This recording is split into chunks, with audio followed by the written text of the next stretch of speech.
Hello, everybody. Welcome back to Monedelics. Today, I have one of the people that is responsible for my favorite project in El Salvador, which is Mi Primer Bitcoin. So let's start talking to John so he will be able to introduce himself and the company. So hello, John. How are you?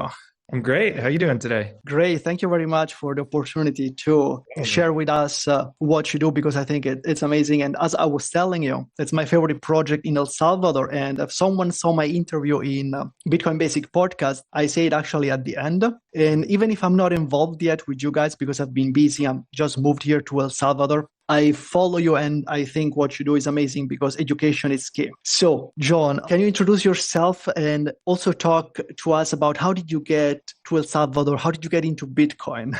Right. I'll try to keep it short. These could be long answers, right?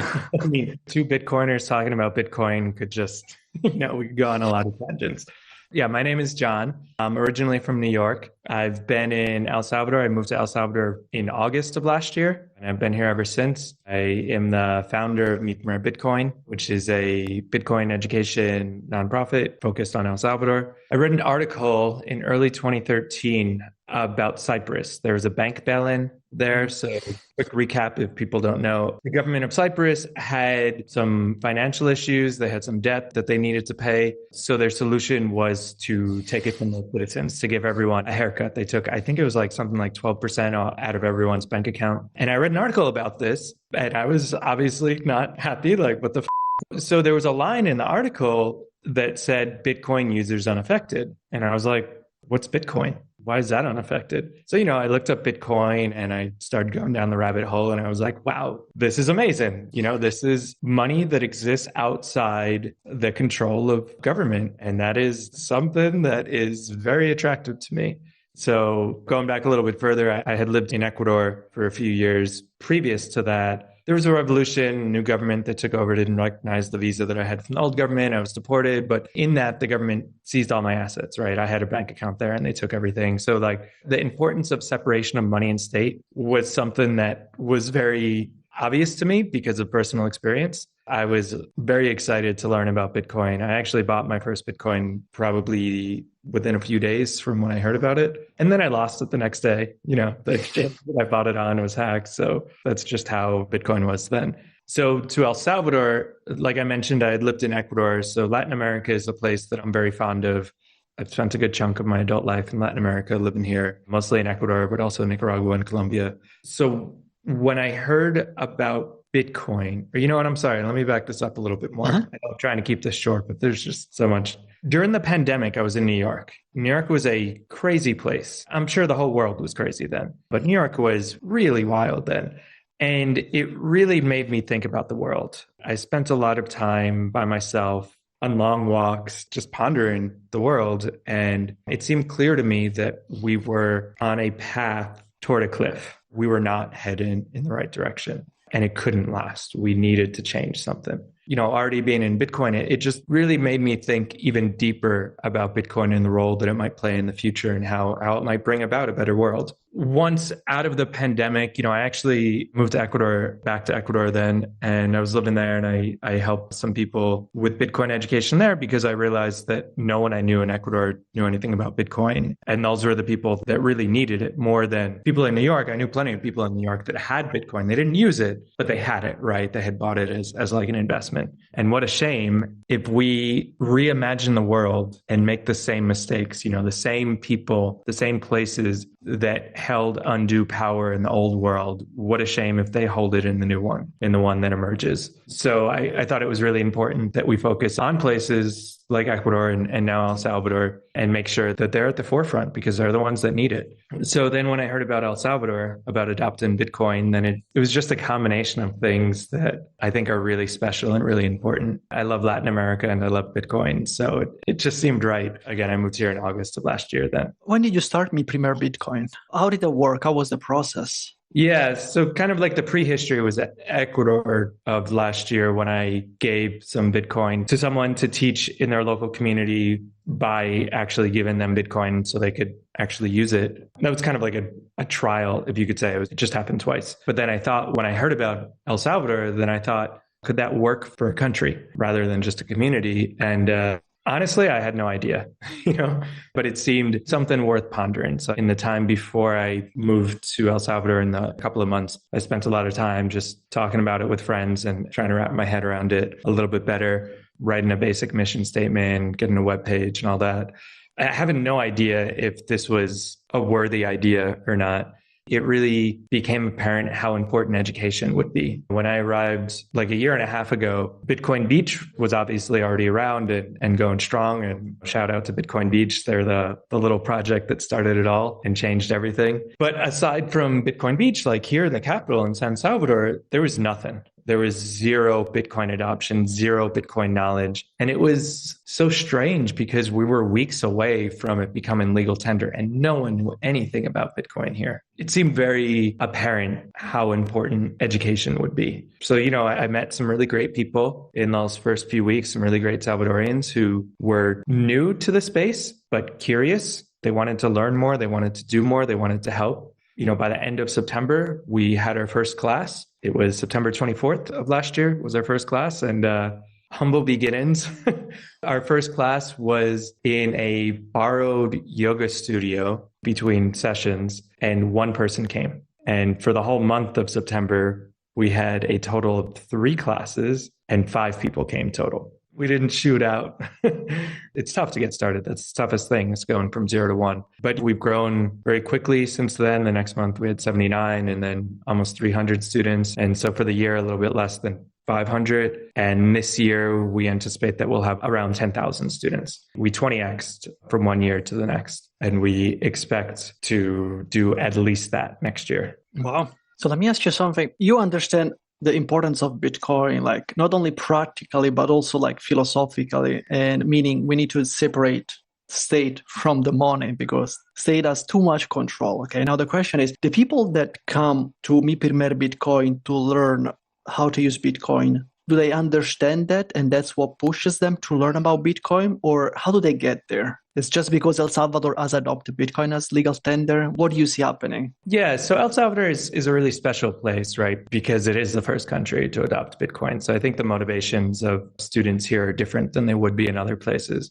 So when they leave the class, then the hope is, and often the reality is that they do have that deeper understanding. But oftentimes, our target demographic are Salvadorians who are brand new to Bitcoin. So we're really going after people who are curious, but don't have much more knowledge about Bitcoin than extremely basic. So most of our students don't come in with these deeper notions already imbued in them. That's something that we try to teach them. But they come in mostly out of curiosity. Now, sometimes because we have the Bitcoin diploma, which we run in a few public schools, sometimes it's just like coursework that they have to take. That's also because of that demographic, because of the age group. It seems to be an age that is just really open to new ideas, to new things. So they also have this really deep sense of curiosity. I find that a lot of our students just tend to be very curious about Bitcoin. I think that's the main motivator for most of our students. What's the average age of your students? It's interesting because in our intro classes, so we have 2 main class types. One is just a one-off intro class, which is just a 90-minute class, and it just goes through the basics. They're always free. In fact, we give away some sats in the class so people could experiment with it and open to the public.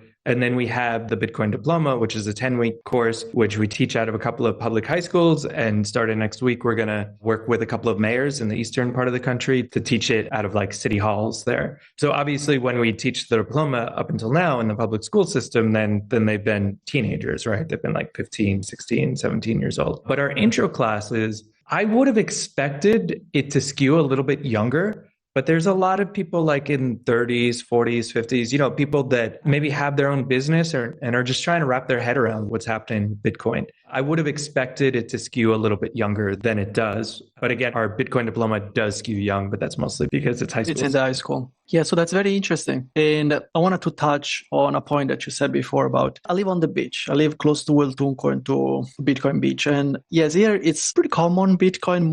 Not most people, but it's not hard to find people that know about Bitcoin or use Bitcoin. But when I go in the city, I feel like it's a lot harder. And it's kind of a little bit disheartening sometimes because in my mind, how is it possible your country just adopted Bitcoin as a legal tender and you don't even take the time to find out what the heck is this thing? And I've noticed that maybe because I've been dealing with people like over 40, 50, 60, looking for cars or these other kind of things, So what do you think is happening? And how do you think we can get an older demographic to get curious about Bitcoin? So I think touching on your point about the lack of adoption in the city in San Salvador, and actually I would say that San Salvador is ahead of a lot of other parts of the country, right? El Zonte is obviously in that area is where there's the most adoption. I think San Salvador is probably the second most, even though it's such a big drop off from El Zonte. I think a lot of people who aren't here, they presume an extreme. They presume that everyone uses Bitcoin or no one uses Bitcoin, right? It's something in between, as it often is.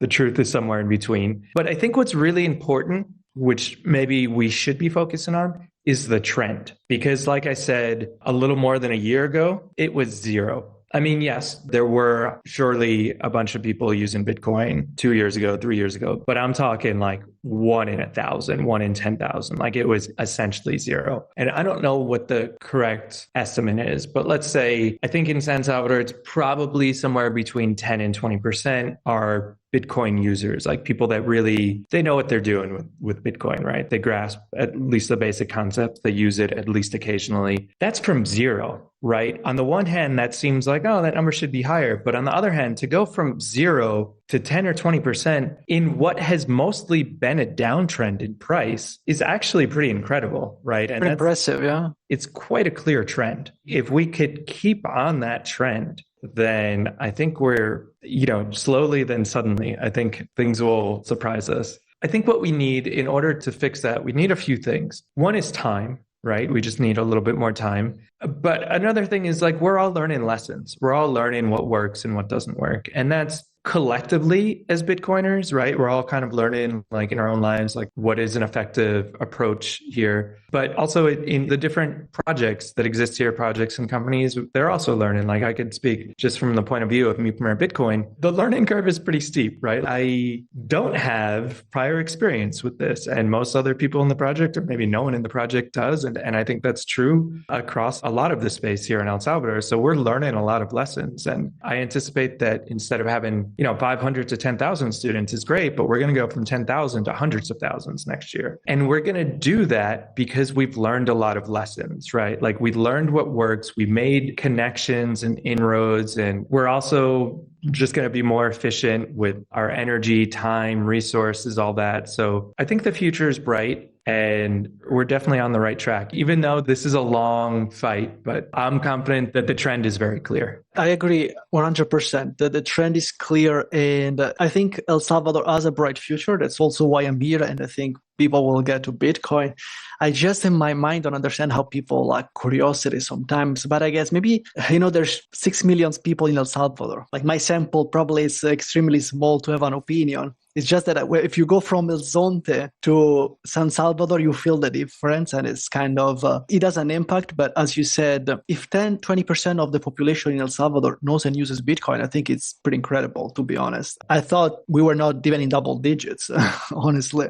So when you said that, it's way better than I thought. Yeah, I don't know what the real number is, right? And it depends how we measure. But if you change that number to 5% or to 30%, then it's still good. And the hardest part, what we focus on with Me Premier Bitcoin is getting people off of zero, right? Because we believe that is the hardest part of the journey. The first step. Yeah, is the first step. The first step is the hardest part of the journey. And that is true for the whole country, right? The hardest part is just taking that first step. That's the world that we live in. The world that we live in that we are trying to replace is one in which we don't have personal responsibility. It's one in which we don't really have agency. It's one in which we accept rather than question. And that is something that we're going to change. That is something that we are collectively going to change. We're going to build a better world. But the reality of the current world is that people are reluctant to change, to question, and to take agency in their own lives. I think we see that. Yeah, I've noticed that people, they need to touch bottom or something very, very bad needs to happen to them for them to start thinking, okay, maybe I need to learn something else. Maybe I need to start questioning or thinking a little more deeply about what's going on. Yeah. And there will be a critical mass too, right? There will be people there are people, right? This is happening right now, that there are people that have adopted Bitcoin 6 months ago. And it's served a real purpose. It's really benefited them. And that could be in a number of different ways, right? It could be for censorship resistance,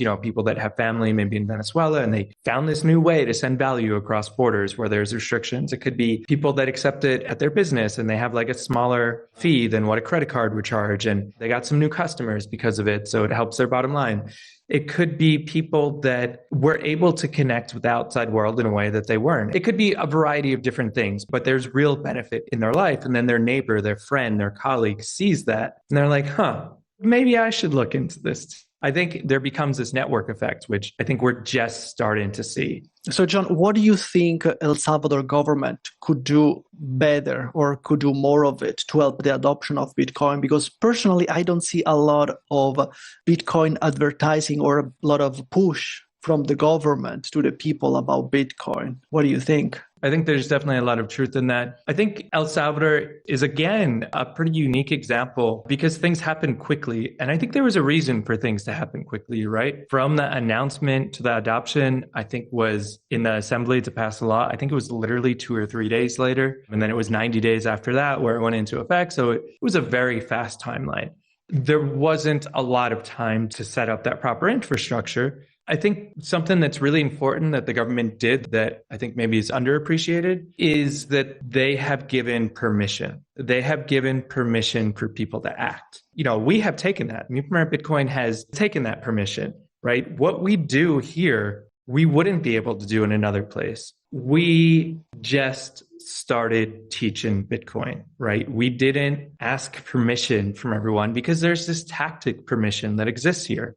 In a variety of different places, we just started teaching people about Bitcoin. And then, it got momentum. And now at this point, we are in communication with the government and we try to help each other. Although we do try to remain neutral, right? That's really important that we're impartial and independent. But also there's a recognition that there are infrastructure that they have that is really useful for Bitcoin education. So the fact that an organization like Mi Primer Bitcoin just could get started is something that's special here. And I can't imagine it having gone as well anywhere else. I can't imagine there being as little resistance from the government. Like if we did the same thing, we took the same playbook and we did that, I don't know, anywhere else in the world, then I think there would have been more government and bureaucratic obstacles to overcome. I think that's, even though, yes, the government could do more, and I do think that they are working on that to do more, I think it's really important just the idea that they tactically support what's happening. Yeah, I need to double click on that permission. That's a very powerful word. I didn't think about that. So I really like this because it's true. The government has given permission to Bitcoin educator, to Mi Primer Bitcoin, to people like me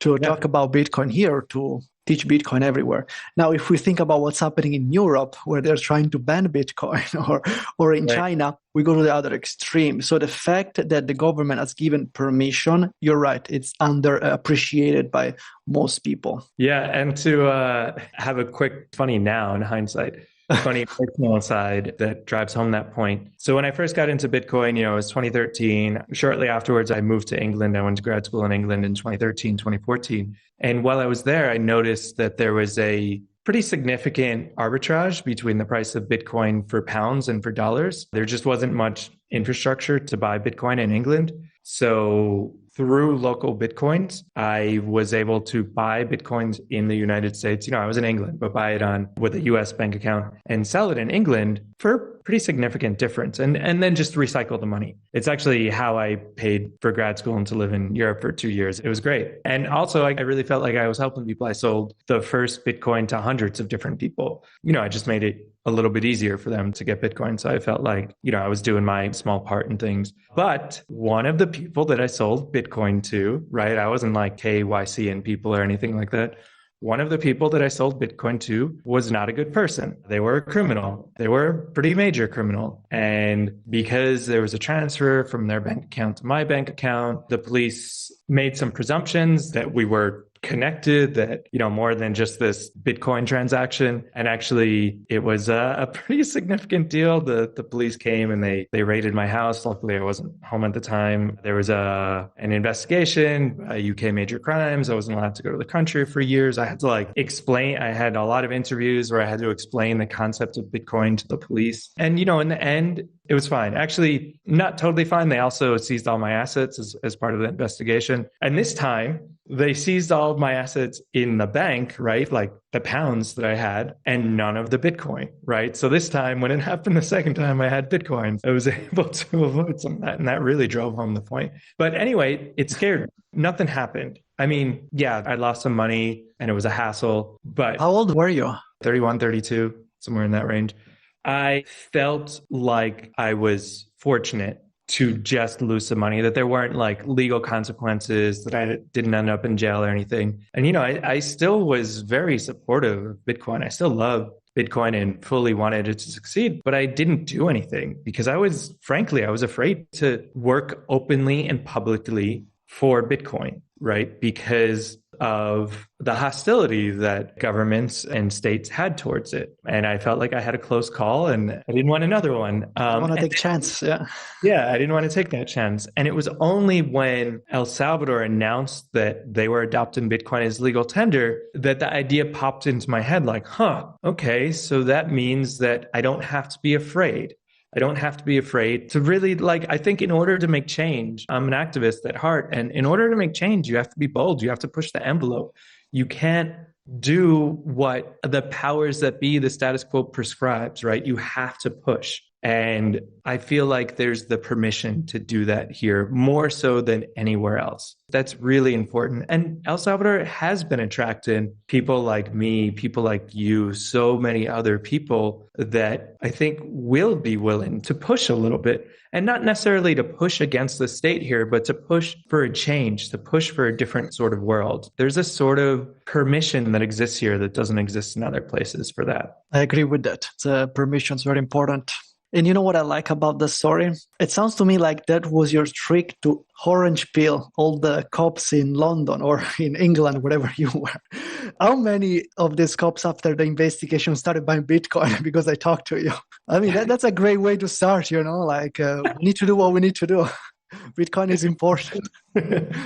Explaining Bitcoin to police in interviews was definitely not part of the plan. Bitcoin works in mysterious ways. Yeah. No, that's an interesting story. And it definitely makes sense even more now to have assets in Bitcoin or to have your economic power, your monetary energy in Bitcoin. So the government can't really do much about it, Yeah. So how do you see El Salvador developing from here with Bitcoin? What do you think is going to happen next in El Salvador? Well, I know El Salvador will be an example for the world. And before I circle back to answering your question more directly, El Salvador will be an example to the world. We get to decide what sort of example it will be. And I think impartial, independent Bitcoin education will be the foundation to ensuring that that is a positive example, right? Which is why it's so important that that exists here, that that grows here, and that that is pure, that it is impartial and independent, because otherwise it's propaganda. Once it's telling users which products to use rather than what products exist, then it becomes propaganda. And, the whole point of Bitcoin, for me, not the whole point, but one of the points of Bitcoin is to encourage people to think for themselves. So it runs counter to that, to dictate to them what the best way to use Bitcoin is. That's something that we all have to arrive at on our own. Our job as educators is to make sure that people have the information at their disposal so that they could make the best decisions for their own situation. I thought of that because you asked where I see El Salvador going. And I think El Salvador has a wonderful opportunity to show a new path. If it works here, a big part of whether that is education, right? The more, the better education, the more likely that it works here. There's a very strong correlation, I would say. So it will work here, right? There's a lot of people here making sure that it will work. So it will work here. And that will be a signal for other countries, for other people to act, to realize that there is an alternative, right? That we don't have to follow this path towards the cliff. I'm really optimistic. And I think that's why I'm a Bitcoiner, right? Because I'm an optimist. I'm an optimist at heart. I believe in Bitcoin because I believe that we can do better. I believe that we are capable of more. And Bitcoin is a tool to enable that. If I didn't believe that we were capable, that we had to be told what to do, what to believe, how to act, then I don't think I would like Bitcoin very much, right? Yeah, and in my mind, I have no doubt that El Salvador will succeed, even because making Bitcoin legal tender has triggered in the country not only this learning process, but also this immigration of Bitcoiners. And in my mind, what happened is that the smartest people on the globe are coming here, okay? And the criminals are actually fleeing away the country. Right, yeah. So the rest of the countries are getting the criminals from El Salvador, and El Salvador are taking in the smartest and brightest thinker and people. So how is not going to work? Because every time if I go out, I have conversation with people. We talk with locals, we talk with tourists, and it's always an orange peeling opportunity, and we always take it, you know? Yeah, and there's something, it's like the Lindy effect. The longer that Bitcoin survives, the more likely it is to survive and thrive. It's the same with El Salvador. The longer that Bitcoin survives in El Salvador, the more likely it becomes to succeed. Every day, people that are orange pilled don't go back. That's one more on this side that we could count on, right? Once you see it, you can't unsee it. Once you learn it, you know it. Can't go back. One of the great things about El Salvador is that it is small enough that we can put our thumb on the scale. It's small enough that we can make a difference, right? If this was India or Mexico, then obviously I would support it. You would support it. I mean, maybe we would still move there and we'd, work towards its success, but it would be a little bit more daunting, right? Like with El Salvador, we could really imagine it. We could really conceptualize changing the country. And if we change the country, we change the world. And in my mind, even if Bitcoin fails everywhere in the world, but in El Salvador, what is going to happen is that El Salvador legal tender Bitcoin will become the safe haven asset for all other people around the globe that hold dollars, pound, CBDC, whatever. What do they want to do then to preserve their purchasing power, to protect from the government? They will come to El Salvador and buy El Salvador legal tender, which is going to be Bitcoin. So even in that case, Bitcoin wins in my mind. That's just my opinion. That I play the scenario in my mind, like in the past, people will buy this Swiss franc, to protect themselves. But now that we have Bitcoin, and once people learn that El Salvador cannot print more Bitcoin, cannot devalue or debase the currency, what are they going to buy? Everybody in the world. So that's the worst case scenario in my mind. And it's still a great case for Bitcoin. Yeah. One of the great things about Bitcoin is that we have influence, that we have power, right? So if you think about the Swiss franc, the dollar, whatever, you or I exist apart from that, right? Like we have no influence on what happens with that. We can't shape its future. We can with Bitcoin, right? Like the Bitcoin protocol is not exactly static, right? It's ossified quite a bit, but there's still, we just got Taproot last year. There's still some changes, but I don't mean that. I mean in how people view it, how people perceive it, how people use it. It empowers us. Like Bitcoin empowers us to have a role in that. That's really wonderful. Yeah, that's a very good point. Like we can do something about Bitcoin. We can do anything about the Fed. Whatever they decide, we're going to have to suck it up and figure out how to survive in that condition. Yeah. But Bitcoin switches the power of the game to the people. So that's also very important. Imagine instead of me premier Bitcoin, it was like my first dollar or whatever. And it would just be a totally different situation because the user is subservient in that. Like the user just has to accept. We haven't signed a contract, but we have to accept the deal, apparently, with this, with the central banks. And now with the CDBC. What do you think about the CDBC coming? And what do you think is going to happen in El Salvador when that takes foot in the world? Is that something that we can talk about? Yeah. You tell me. We can talk about everything.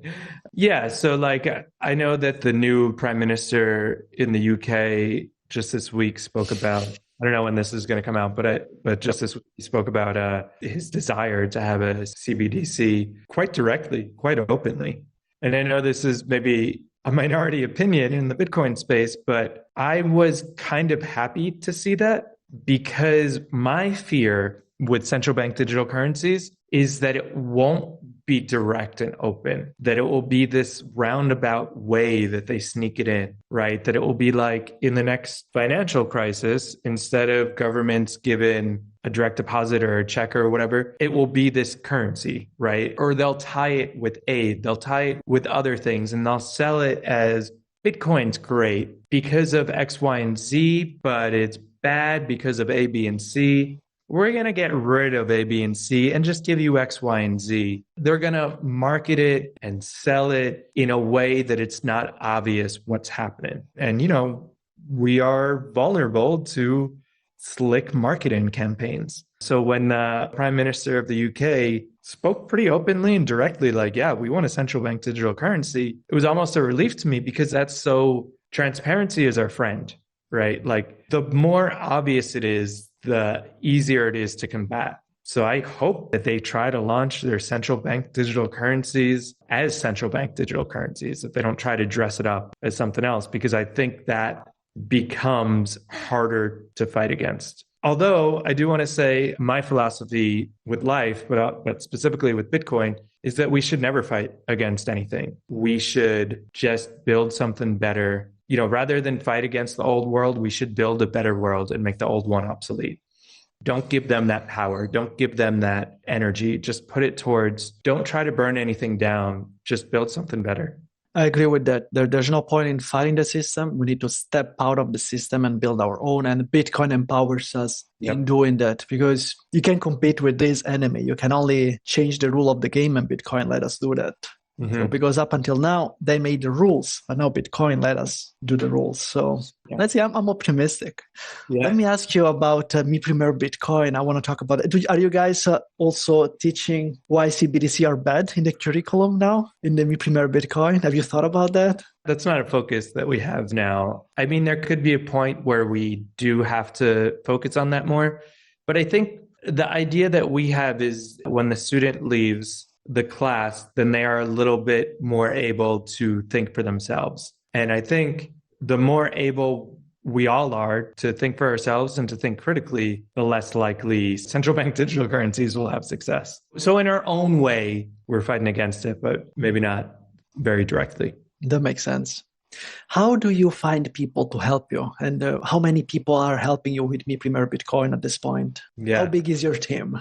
So it's actually one of the problems that we have is finding a place for all the people that want to help, which is a great problem to have. But we have our core active people. I actually gave a list of this for Adoptin. So that would be, and this is basically everybody in the group. There might be one or two not on this, but that was 16 people. So I'll say, we could say 20 people are active. And then there's a few dozen more who are supporters, but not very active day to day, helping, but maybe they pitch in every now and then. So I wanted to ask you, do you have people that work with you full time, and do they support themselves, maybe with their Bitcoin that I bought 10 years ago, or do you have people that need to be paid because it's their time? They need to feed themselves and their family, maybe. Yeah, so we do have people that work full time, and maybe it's worth stating that we are Bitcoin only, and we really take that very seriously. So we don't spend anything except Bitcoin, which includes the salaries that we pay teachers and other staff. Everything is Bitcoin. So yeah, we do have some full-time staff, and we do pay them. We don't pay them nearly what they deserve, because that's just, we're focused on growth and we prioritize students. So we try to minimize the admin costs, but people need to eat. So we do pay them. There are people who are volunteers that effectively work full time, myself being one of them, but there's a number of other people who effectively work full time, but don't take any salary. But then there are people that do take a salary, and, there's no critique on that. We're all in different places, and they're all very much earning what they get. And that's something that we want to change, right? So we want to lean into that even more, actually, have more full-time people, because, the project is not very old. It's a little bit more than a year old, and it began pretty ad hoc. It's really grown quite a bit. So we are past the point, and we're actively working on this. We've been actively working on it for a couple of months, but it's a process to professionalize the organization. And that means more full-time. It means actually increasing the budget for professional staff, for people who are just like really great at what they do, really great, really dedicated, and aren't juggling it with a bunch of other things, that they could really dedicate themselves to it. It's a mix now. Most people are volunteers, but the really active core that is split between paid staff and also some volunteers. So how can Bitcoiner abroad or even in El Salvador help you? How can we make this faster? So we need three things: money, expertise, and exposure. So money is obvious, right? We spend money on, as I was saying, we do pay teachers, we do pay staff, but we also pay students, right? Like we give a bonus in sats to students in the class so they could use Bitcoin, right? So all our classes are interactive and they involve actually using Bitcoin, and students keep the sats at the end. And then like tonight, for example, we actually have a meetup tonight in San Salvador. We have a monthly meetup here, another one in San Miguel. And the concept is similar there. We give $5 in Bitcoin to the first 100 people that come, and we negotiate a discount. If you pay with Bitcoin at the place, obviously all these meetups are places that accept Bitcoin. So the idea there is to encourage people to make real world transactions with Bitcoin in a safe environment, right? Like we go ahead of time and we talk to the staff, make sure everybody knows how to accept and if they have any questions. But that costs money, right? So, which is all to say, like, money is helpful. You could always donate. That is gasoline to this engine. But the other thing is expertise, people that are just really good at what they do. For example, where there's two lawyers that we're working with now, one that we've been working with for a few months, but one that is pretty new. They're really great, and their knowledge base is just different from mine, different from other people in the group. There's things that come up where I'm like, I have no idea what to do with this. And they know that. So we need those experts. We need experts in everything, right? Because we have brand ambitions. El Salvador is the focus now because this is the most important place in the world, but our ambitions are global. We need experts for everything. And then the third thing is exposure. That's what's happening right here, right? That's what you're doing. You're helping with exposure because, again, this isn't really one of our strengths. Our philosophy was to just start, right? It wasn't to, okay, let's make sure everybody knows what we're doing. Let's make sure that we have like all this money. And no, it was like, let's just do it. Let's do it and worry about the rest later, which, there's pros and cons to that approach. I'm really happy with how everything worked out, but it also means that we didn't prioritize things that we now recognize are really useful and really helpful. Just getting that exposure. So yeah, I would say those are the three things that people could do from anywhere. I mean, to be honest, I like your approach because I think perfect is the enemy of done. And we need to speed up this education. I think it's really important. We need to teach as many people and as fast as possible.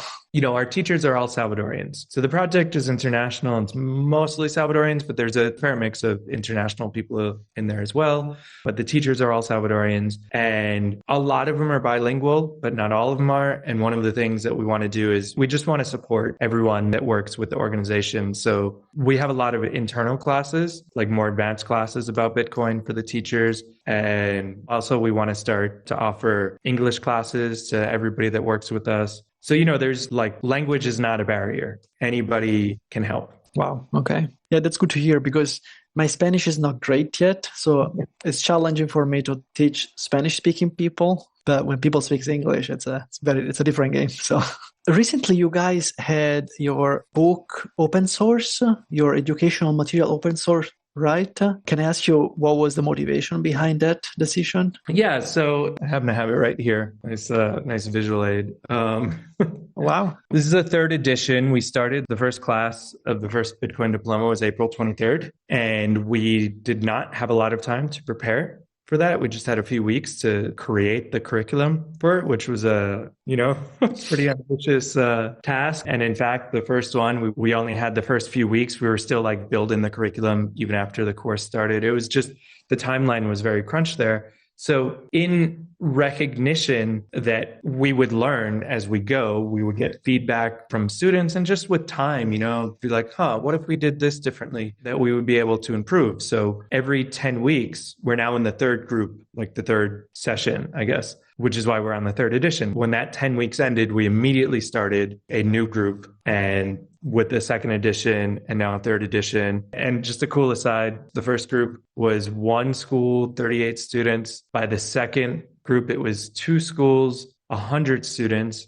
And now the current one, we are working in three schools, one island, and out of two mayor's offices. So 6 locations, and we'll have like about 250 students now. So every 10 weeks, we're more than doubling. And that is, I have no doubt that we will continue that trend. Every 10 weeks, we will more than double. But anyway, back to the curriculum and open source.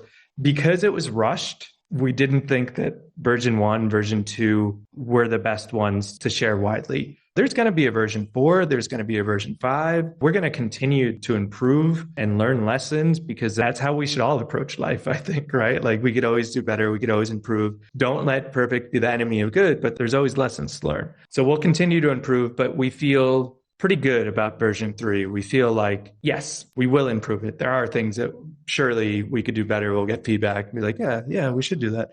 But we feel good about that it's ready to share with the world. I'm biased. Anybody could go and look at it themselves and make up their own mind. And I had nothing to do with the curriculum development, right? This is none of the credit goes to me. We've had a really great team that has worked on this and they've just done a really amazing job. So we're confident to share it with the world. And our mission is to help Bitcoin education. So what's the best way to do that? And it's to make it as accessible as possible, which is why our courses are free. Is a restriction, right? That means that we need like more money because we're not charging for the courses, but that also creates a barrier to entry once you start charging. And maybe we will. That's something that we've thought about to charge for like more advanced courses maybe, but intro classes should always be free. They will always be free because that becomes a barrier to entry then. It defeats the purpose, yeah. At this stage, yes. At this stage. And so we want to make it as easy as possible. We know that like we've seen that people have downloaded the Bitcoin diploma and they've printed it out. People have sent us photos that they've made like at their local print shop, all these books, and they're teaching their neighbors and their friends and everything. Wow, that's amazing. In different parts of the world like that. And we just want to enable that, right? We have, and I hope we always have. I'm just really happy with the team and proud of the group that has come together because they care about the right things. And yeah, Bitcoin is for everyone. So that means Bitcoin education has to be for everyone. Is the book translated in English and Spanish only at the moment? Have you considered looking for people volunteer to translate it in more languages? So at the moment, it's actually just in Spanish. Okay. We have plans to translate it into English and started that process. We hope to have that soon. This is another really cool thing. It's actually translated into Korean as well. Someone in Korea downloaded it and translated it. And this is, we have a lot of what I'll call good problems because now, there's a pull request on GitHub to have this Korean translation and none of us speak Korean. So like we can't go through it and make sure that it's a decent translation. So we have to find someone to help us with that. So the next ones will be English and Korean, but I anticipate that next year it will be in a variety of languages. And we're going to do English just because there's already a bunch of opportunities for us to use it in English. And that seems like there's a lot of demand there. But the longer term plan is to create a space where people that want to help with creating Bitcoin education materials like curriculum development could come together and across languages, across themes. So it could be someone in Portugal and someone in Mozambique. They come together because they're interested in either translating what we already have into Portuguese or maybe they want to make their own thing and we want to provide a space for them to get together and to distribute it then. But it could also be thematic, right? It could be like some people that get together like, you know what? There's not a lot of Bitcoin materials focused on senior citizens. Let's do that. Like who's looking for that? This is a longer term plan. We've got a lot on our plate already, but the vision is to create a space where we empower people to take that next step, right? So Me From Our Bitcoin wants to empower people. We want to empower students to take their first step, but we also want to empower Bitcoiners to take their next step. So we're just getting started. I love the way you think, and exponential growth, it's hard to predict and manage. So you have good problems, that is true. And that's very good to hear for any Bitcoiner at this point. Also, I have a lot of people that listen to me from Europe, from Sweden for some reason. So I just want to say, everybody, if you want to help with the translation, we can help the adoption of Bitcoin, and there's always something that we can do to help. Yeah, absolutely. So John, let's close our chat talking about the conference, Adopting Bitcoin. Yes, that's a great way to close. We're really looking forward to adopting Bitcoin November 15th to 17th. All the profits from the conference will go towards Bitcoin education, including to my first Bitcoin. So we're super appreciative of the conference and Gloy, which is organizing the conference, to give us that opportunity to help us. I'll be on a panel. I'll also have a solo speaking slot. We're going to have a booth there. We're going to have the Bitcoin diploma, like physical copies there. Obviously, it's free. You could just go download it on your own, but we'll have physical copies there if you do want to buy one. We'll have some merch so people could support in that way. You know, we see it as a donation through other means, right? Because it's just a different way to get money to help support what we're doing. But we're working hard in these next few weeks to really nail down some hard numbers and just a concrete plan for expansion in 2023. I think I mentioned before that we went from, in a year, 500 students to 10,000. So 20x of 10,000 would be 200,000. And I feel confident in saying that we will do even better next year. I would consider that the floor of students of all kinds. That I'm not talking about diploma students or like that's everything. That includes everyone. So we are super excited about adopting. We think that it's, again, talking about exposure. This is not our strength. Our strength is that we are here. Our strength is that we care, that we are willing to make sacrifices, to give time, energy, money, and we're willing to make mistakes and to learn from them, right? Like, I think the strength of Me Premier Bitcoin is the passion and the spirit. And again, we're trying to fix all these things, right? We're trying to improve everything, but we hope to get more exposure with Adoptin, right? To get sure people will go to the conference that know nothing or know little about the project. And we hope when they leave, they know something or a lot about the project, and maybe they translate something for us, or they donate, or they come back, move here and work for us. Who knows? As I told you already, Me Premier Bitcoin is my favorite project, just because I agree with you that education is the most important thing right now to get people to learn about Bitcoin. So, John, I'm very appreciative of our conversation. So before we close it, where can people find you or Me Premier Bitcoin, and how can they help? They could find me on Twitter. That would be Dennehy_writes, but more importantly, and probably easier, they could find Me Premier Bitcoin on Twitter. So that would be my first Bitcoin _, which is also the same for Instagram. And in order to help, send us a message on Twitter if they want to get in touch, or Instagram. They could also reach out on the webpage. The webpage is mepremierbitcoin.io or myfirstbitcoin.io. So it's bilingual. We have it in both languages. There's actually a contact form if you want to be a volunteer. Well, there's a donate page, right? If you want to donate, then do it on the website. And if they want to contribute in other ways, like they want to see about working or volunteering, if they just want to reach out, then we have a form that they could fill out to volunteer. Perfect. I'm honored to talk to you about this. And I've been following you guys, and I wish I had more time right now to help you, but I will get to the point that I can be more involved with you and the organization. And hopefully people will watch this video or listen to the podcast and reach out to you. Of course, I'm going to put all the links down below. So make sure to check out the description box so you can find the website, the Twitter handles, and everything to reach out to John and to Me Premier Bitcoin. Yeah, John, thank you. Thank you very much. Is there any last word that you want to make sure the audience today hear from you? Thank you, and thank the audience and the larger community, just because I am so happy with where we are today. It almost isn't real sometimes. Like, it's hard to believe what's happened, all the things that have transpired in the past year. It is not because of me. It is not because of of anyone, it's because of everyone, right? It's because we've gotten such amazing support, and that is what keeps us going. That is the blood to this body. That's incredible what you guys are doing. The growth, it's also impressive, which is a good sign for everybody. So John, thank you very much again. Thank you everybody for watching us or listening to us, depending on the platform you're using. Bitcoin is very important. We need to make sure to do whatever we can to help organizations like Mi Primer Bitcoin and people like John to make sure that the world gets Bitcoin before they get CBDC. So thank you all, and I'll see you at the next one. Bye, John. Bye.